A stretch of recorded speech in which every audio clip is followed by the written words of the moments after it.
Bulletin में रुक करेंगे 5 मिनट में 25 बड़ी खबरों की ओर।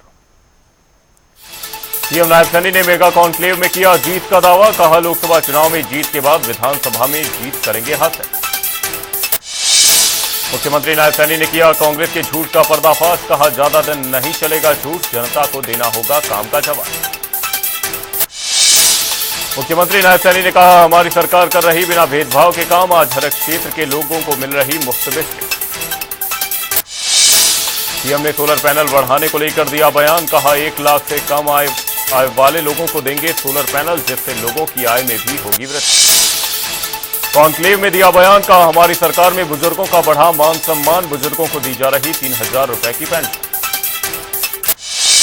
मुख्यमंत्री का हुड्डा सरकार पर तंज, कहा दिल्ली से चलती थी पिछली सरकार, बेटे को खुश करने के लिए काम करते थे हुड्डा साहब। मुख्यमंत्री ने पेपर लीक को लेकर भूपेंद्र हुड्डा पर कसा तंज, कहा पहले बच्चे काटते थे केवल इनके चक्कर, आज बच्चे कोचिंग सेंटर में पढ़ाई पर दे रहे ध्यान। सीएम का हुड्डा पर तंज, कहा बेटे को सेट करने में लगे हैं हुड्डा साहब, लेकिन जनता है सच के वाह। सीएम ने किया सबसे ज्यादा वोट के प्रतिशत होने का दावा, कहा जनता वोट दे, हम जनता को देंगे गारंटी, लोगों को मोदी की गारंटी पर विश्वास।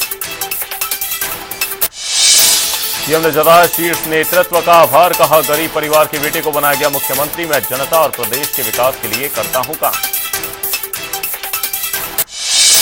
कॉन्क्लेव में सीएम का बड़ा खुलासा, कहा कांग्रेस में कई नेताओं को हो रही घुटन, जल्द कई कांग्रेस के नेता छोड़ेंगे पार्टी। पानीपत से विधायक प्रमोद विज ने कॉन्क्लेव में दिया बयान, कहा चुनाव में होती रहती है जीत हार, हमने पानीपत को दी बेहतर स्वास्थ्य सुविधाएं। विधायक प्रमोद विज ने कहा प्रदेश में तीसरी बार बनेगी बीजेपी की सरकार, सीएम सैनी के नेतृत्व में होगा प्रदेश का विकास। बलबीर वाल्मीकि ने कॉन्क्लेव में किया विधानसभा चुनाव फिर से जीतने का दावा, कहा हुड्डा को है 36 बिरादरी का समर्थन।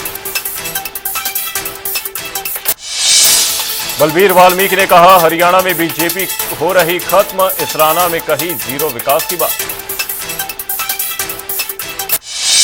जेजेपी नेता देवेंद्र कादियान ने कहा मजबूती से लड़ेंगे चुनाव, सरकार में रहकर किए थे जनहित में काम, साथ ही दुष्यंत चौटाला को बताया अगला सीएम।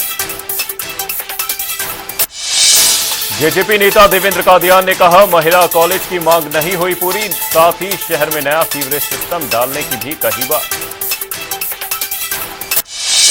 कृष्ण मिड्ढा ने कहा जींद को मिल रहा स्वास्थ्य सेवाओं का लाभ, साथ ही सड़कों और सौंदर्यीकरण को लेकर भी किया गया काम। जींद में पासपोर्ट केंद्र को लेकर कृष्ण मिड्ढा ने दिया बयान, कहा जल्द बनकर तैयार होंगे केंद्र, लोगों की सुविधा के लिए काम जारी। कृष्ण मिड्ढा ने कहा जींद में बीजेपी ने किए कई विकास कार्य, शिक्षा और स्वास्थ्य के क्षेत्र में पार्टी ने किया बेहतरीन काम।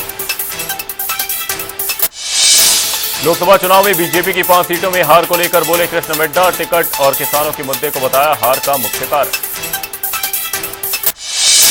कृष्ण मिड्ढा ने गिनाई सरकार की योजना के लोगों तक लाभ, कहा आयुष्मान कार्ड से लेकर महिलाओं की हर योजना से लोग आज खुश। अमरजीत ढांडा ने कॉन्क्लेव में उठाया किसानों की परेशानी का मुद्दा, कहा अभी भी किसानों की हालत खराब, सरकार नहीं दे रही ध्यान।